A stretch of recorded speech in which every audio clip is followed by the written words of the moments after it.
Estamos de vuelta en Ahora por la Super 7. Vamos a hablar de salud mental este domingo, tema muy importante que le hemos dado como la importancia que merece después de la pandemia. Es como que hemos venido observando y viendo más el tema, sobre todo con muchas situaciones que se han presentado. Está con nosotros la doctora Cristal Santana, ella es psicóloga clínica y psicoterapeuta. Buenos días, doctora. Muchísimas gracias por acompañarnos. Buenos días, agradecida de poder estar aquí junto con ustedes. Gracias. ¿Qué, ¿Cómo podemos? Porque a veces hablamos de salud mental, pero no necesariamente como que sabemos qué es salud mental o cuándo podemos determinar que una persona tiene una situación de salud mental. Sí, bueno, salud mental es este estado de bienestar en el que todas las áreas del funcionamiento humano convergen y funcionan en congruencia. Eso quiere decir que mi mente, mis emociones, mi espiritualidad, todo lo que yo soy como ser está funcionando de forma adecuada.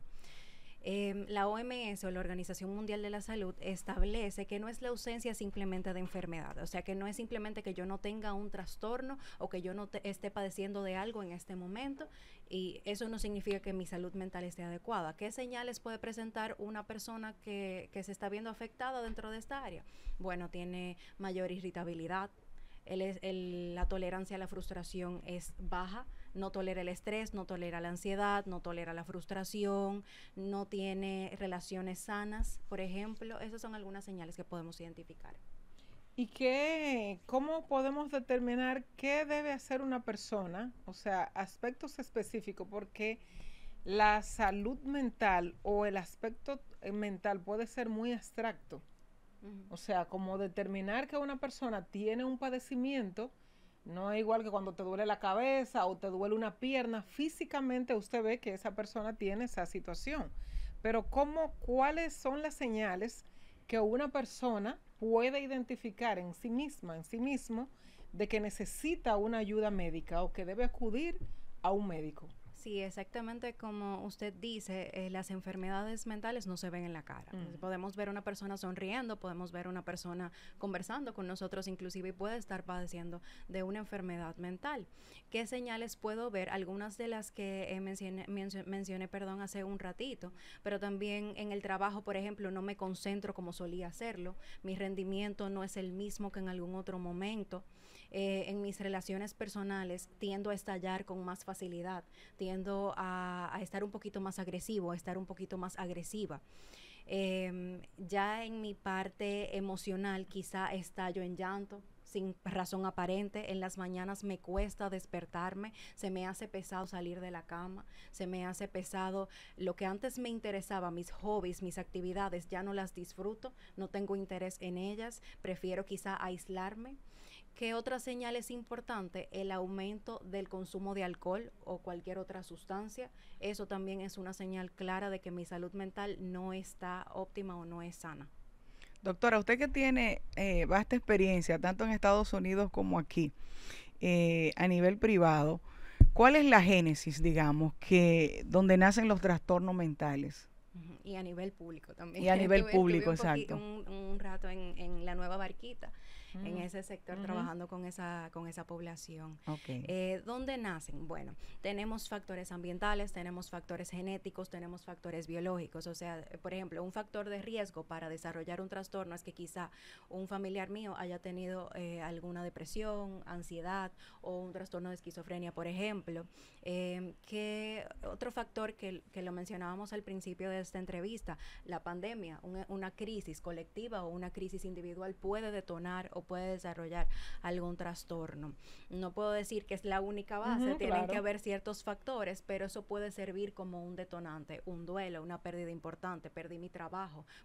Entonces, si no supero ese duelo, que es normal dentro de esos primeros 6 meses, pues yo puedo desarrollar una depresión, por ejemplo. Doctora, en ese mismo ámbito, porque a veces hay lo que es la depresión por situaciones. Yo siempre hago mi anécdota.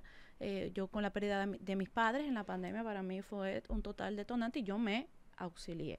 Y creo que la gente se tiene que auxiliar y apoyarse para poder seguir día tras día. Yo aplaudo a todo el que se apoya, aun cuando aquí pareciese que es una vergüenza.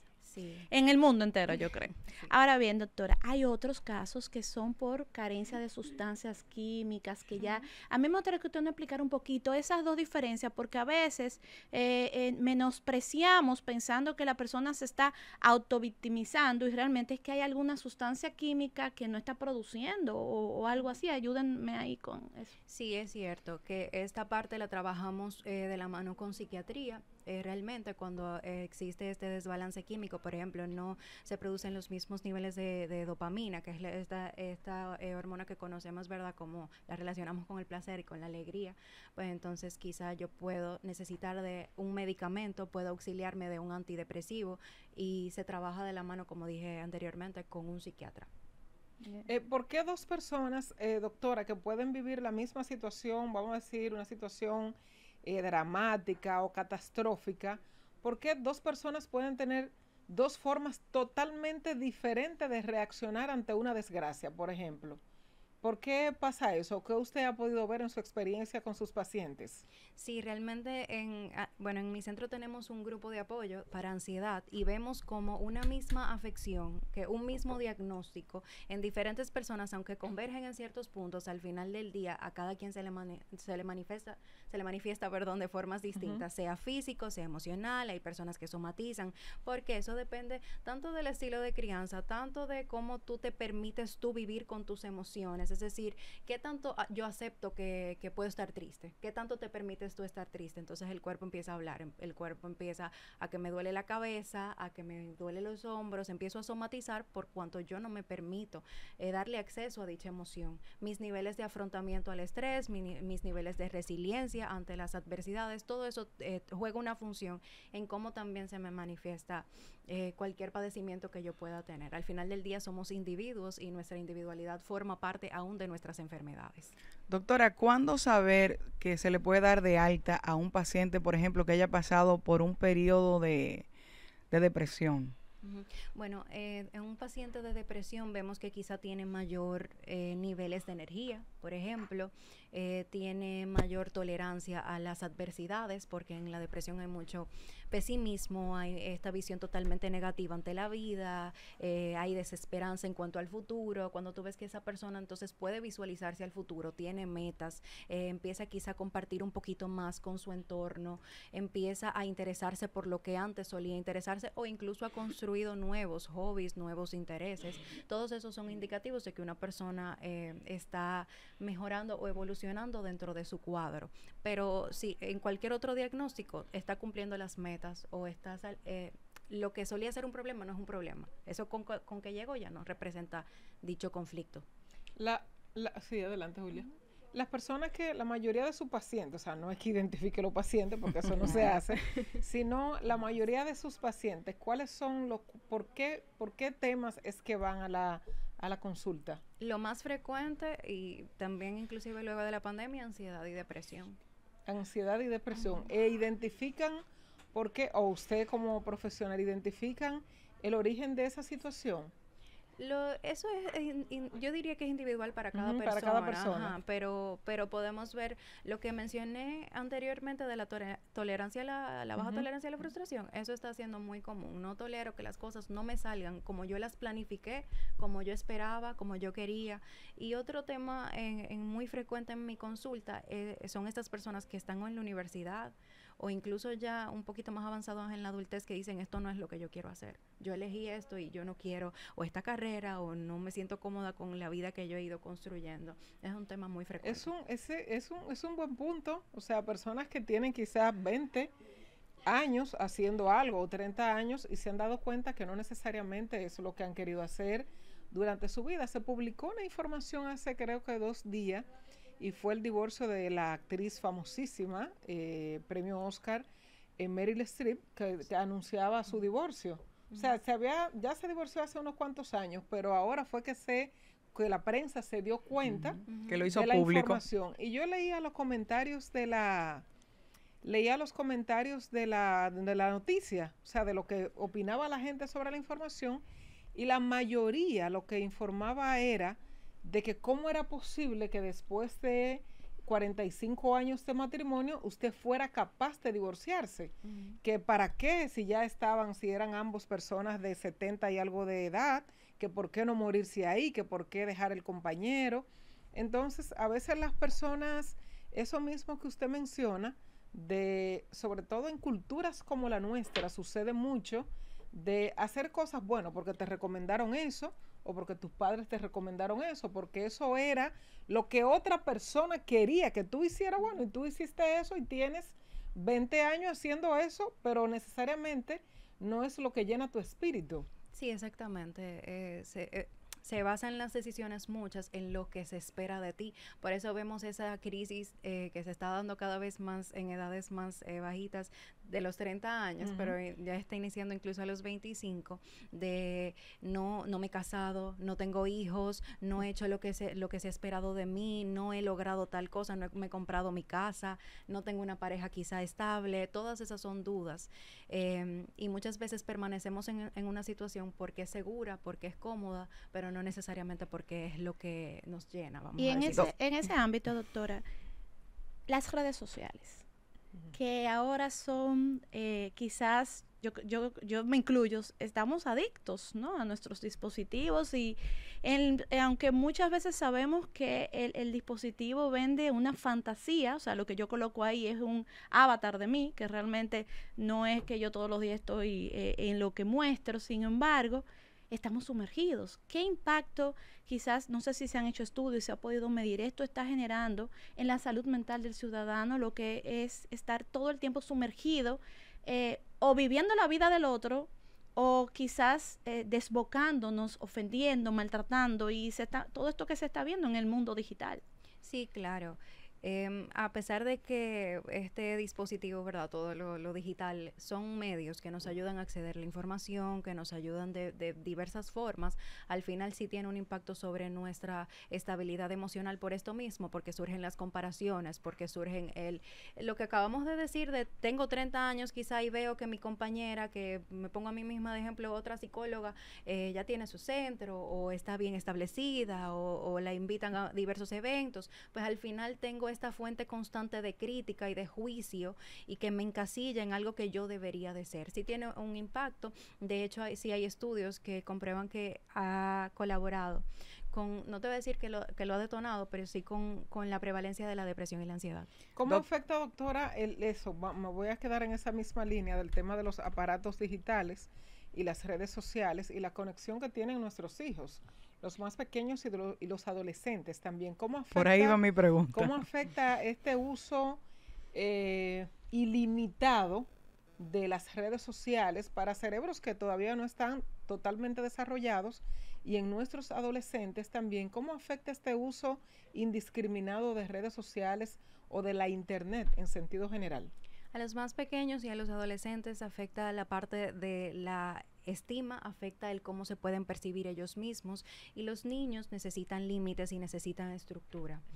Hay países que no se permite el uso de los dispositivos hasta que no llegan a los 2 o a los 5 años inclusive. Entonces, porque tiene un impacto sobre tanto el desarrollo como la percepción que pueda tener de sí. Doctora, siguiendo esa misma línea, ahí me llama mucho, poderosamente la atención el tema de los adolescentes, porque están en una edad bastante susceptible, ¿no? Claro. Entonces, con todo este tema de las redes sociales, del mundo de fantasía, que todo es perfecto, ¿cómo podemos como padres, como madres, tratar de fortalecer la salud mental de esos adolescentes y darle seguimiento, ¿no?, de forma continua, con un acompañamiento con profesionales, por ejemplo, como su caso? ¿Cómo fortalecemos la salud mental de esos adolescentes para crearle una vida más fuerte en términos a tema de salud mental y aplatanar los muchachos, ponerle los pies sobre la tierra, ¿no? Sí, tarea difícil esa de Sí. los padres en la etapa de la adolescencia. Es una etapa complicada, es una etapa donde el individuo se está conociendo y está entre lo que es la adultez y saliendo de la niñez, entonces es complicado. Pero servir de un medio de apoyo para los padres es importante, claro, que haya límites, como yo mencioné, tanto para los niños como para los adolescentes, pero saber cuál es la etapa que está viviendo mi hijo y cuáles son los límites que yo le voy a establecer. establecer. A un joven de 16 años quizás no le voy a controlar con quién conversa, o tanto así como un niño un poquito más pequeño, porque ahí se está desarrollando la autonomía. Yo poder ser sí una fuente de apoyo, de saber escuchar cuando mi hijo necesita corrección versus cuando mi hijo necesita un poquito más de entendimiento y compasión.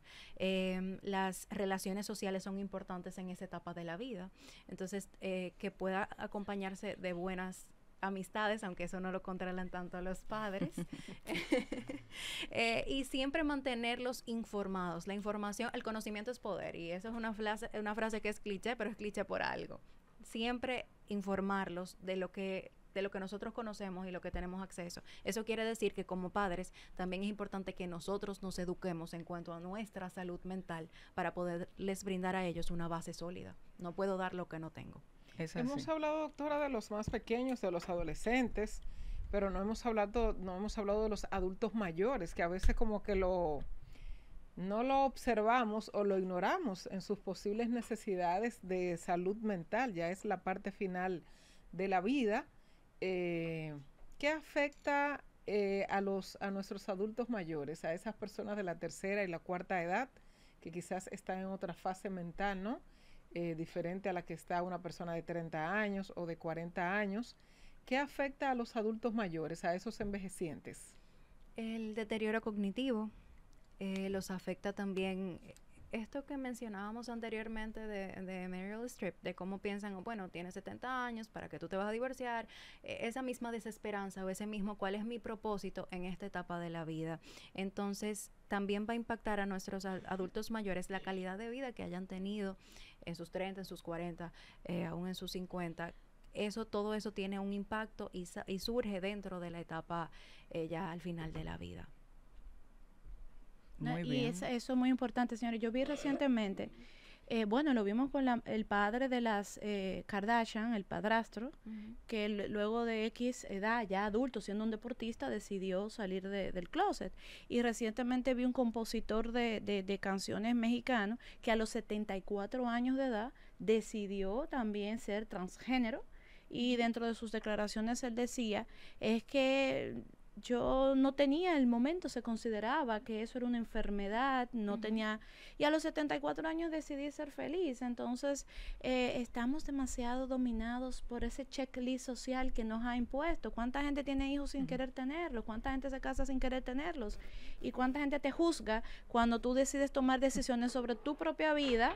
Sí. ¿No? Y eso es un aspecto que yo creo que debemos trabajar. Y doctora, ¿cuándo se va a trabajar la desestigmatización social de que ir al psicólogo uno está loco?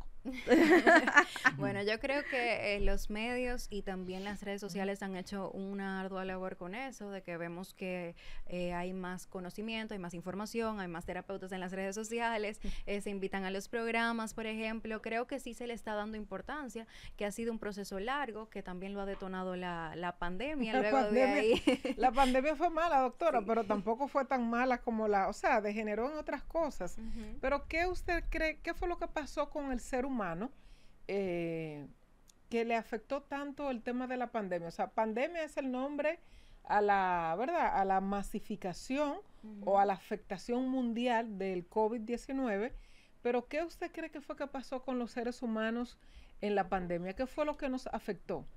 En la pandemia, el ser humano no está diseñado para aislarse, es un ser social. Esa parte afectó bastante. Y el nosotros vernos encerrados en casa, sea con esa esposa o con ese esposo que quizá no me veía con tanta frecuencia, o con mis temores o con mis problemas a los cuales ya yo no podía huirle porque me distraje con el trabajo, o porque me distraje saliendo con una amiga o tomándome un trago, aunque el consumo de alcohol sí aumentó durante la pandemia. Todo eso creo que fue una señal de alerta y de alarma que dio luz a que la salud mental es importante.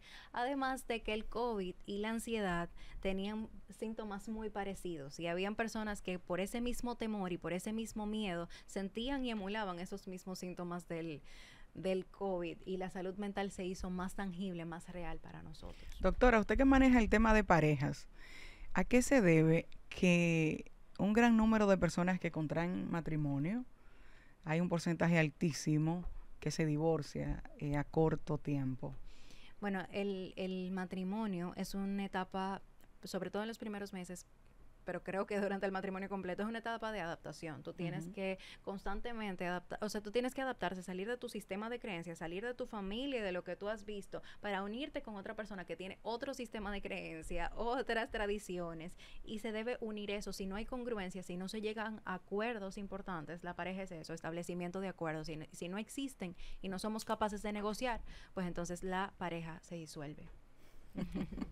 ¿De qué forma? Hay formas socialmente aceptables, doctora, de huir de nuestros compromisos y responsabilidades o de nuestras afectaciones mentales. Hay forma en la que el ser humano huye de eso que aparentemente están bien, pero en el fondo no están bien. Identifíquenos, por favor, esas formas que regularmente se hacen o tiene forma el ser humano, hombre y mujer, de hacerlas, pero es realmente ocultando otras cosas. Bueno, uno muy común es el trabajo. Si yo me refugio en el trabajo, pero yo lo que tengo es un conflicto muy grande con mi pareja, al final yo realmente no estoy ni siendo productivo porque lo que estoy es evitando lo que realmente me afecta y lo que realmente me aqueja, pero socialmente soy el más dedicado, soy la más dedicada, soy el colaborador más responsable que existe, pero realmente yo estoy omitiendo mi parte emocional y eso es socialmente aceptado. Y el alcohol y la promiscuidad no son otras formas también de huir de afectaciones emocionales. Definitivamente, pero no son tan bien como le vistas. dicen ustedes, heridas de la niñez. Las Porque heridas son las heridas La- no la- sanadas de la niñez. Las heridas de la niñez, doctora, vamos a hablar de eso. Ya casi llegamos al final, pero vamos a aprovechar estos últimos 3 minutitos. Y sobre todo, perdón, Ujú. aunque hay un problema de mujeres, los hombres ellos viven heridos y nunca sanados, ¿eh? ¿Cuáles son esas heridas de infancia, doctora, que ahora están muy, muy visibilizadas, sobre todo por el aspecto de redes sociales y de la internet, que ahora hay muchas cosas que la vemos que antes no teníamos esa facilidad de tener la mano tan rápido? ¿Cuáles son esas heridas de infancia y de qué forma se manifiestan en el adulto? Bueno, tenemos el abandono, por ejemplo, tenemos las humillaciones, tenemos las críticas, todas esas son heridas de la infancia. Si quizá tuve una madre que no estuvo tan presente o tuve un padre que no estuvo tan presente, eso se me puede manifestar, sea que yo no le tenga miedo al compromiso, por ejemplo, no pueda sostener mis relaciones de pareja, le huya de cierta manera. Ahí hay una herida que muchas veces se tapa, se cubre, lo dije un poco llano, ¿verdad? Pero se cubre con otra cosa, se cubre con que, no, es que esta pareja quizá no me es conveniente por tal cosa o por tal cosa, siempre hay como esta excusa, pero al final lo que estoy haciendo es huyendo del compromiso y de las relaciones formales. verdad Doctora, que los hombres- finalmente, perdón, antes de- finalmente, Perdón, Lice, que la tuya y finalmente, y para que nada más me diga sí o no, ¿es verdad que los hombres buscan a las mujeres que se parecen a su mamá? ¿Nada más sí o no, doctora? Depende. Ya, está bien. Pero sí, emulamos mucho de lo que vemos en casa, lo buscamos en nuestras parejas, pero eso generalmente no se hace de forma consciente. Sí, nos De forma sentamos- inconsciente. ajá, Y que la mujer generalmente- busca al hombre que se parece a su Sí, papá. sí, no se hace de forma consciente para nada. De hecho, llegan muchas personas a consulta, sé que era un sí o no, pero llegan muchas personas a consulta que me dicen, mi pareja es así, esa, y cómo era tus padres, cómo era, y igual. se fijan que tienen las mismas características y que lo mismo que no querían repetir, lo han repetido, pero de otra forma. O sea que es totalmente inconsciente.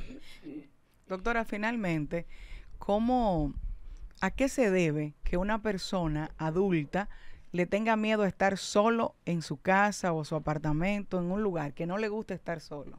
No han hecho las paces consigo mismo. Si yo no me conozco, si yo no soy capaz de estar en soledad conmigo, en silencio, ni siquiera con el teléfono, viendo televisión, sino conmigo, pues entonces me estoy huyendo a mí. No he logrado conectar conmigo, no he logrado construir una relación conmigo y eso es parte fundamental de nuestra salud mental. Muchas gracias. Muy bien, gracias, doctora, muchas gracias. Creo que hemos a tenido ustedes. temas interesantes para conversar con usted. Y Hay que y para traerla otra vez a nuestros- la doctora. Hay que traerla otra vez. Sí. Vamos a traerla otra vez. Otra vez, la doctora Y para tiene que venir abrir otra los vez. teléfonos y Sí. para que los oyentes puedan conversar con ella y hacer sus preguntas que a veces no se va al psicólogo por un tema de vergüenza, por un tema de dinero también, doctora, porque a veces no se tiene el dinero para ir al psicólogo. Y los seguros no están por cogerlo. Los seguros no cubren. Bueno, son muchos factores, pero ¿dónde está usted, doctora? ¿En qué centro está? ¿Dónde pueden ubicarla nuestros oyentes? ¿Y cuáles servicios ofrece? Claro. Sí, bueno, primero muchas gracias por recibirme en esta mañana. Yo estoy en el centro Balance Room, que es mi proyecto profesional junto con mi socia María de la Cruz. Estamos ubicados en la Núñez de Cáceres, en la Marginal número 366, en la Torre Corporativo NC, y el número es 809-466-5685, y están todos los servicios respondiendo a esa pregunta, desde infanto juvenil hasta adultos mayores, y tenemos, como dije anteriormente, grupo de apoyo, y atendiendo la necesidad de los ingresos, tenemos una terapia a bajo costo también. Muy bien. Qué bueno para saber. Un aporte. Yo que voy para los 50, no hay un grupo para allá la que estamos. Hay un grupo camino de madres, a apoyo. Hay un grupo, Hay un de, grupo madres. de madres. No, doctora, tiene que hacer un grupo de la que ya. Muchas gracias, doctora. La doctora Cristal Santana, psicóloga clínica y psicoterapeuta. Muchísimas gracias por acompañarnos en Ahora por la Super 7.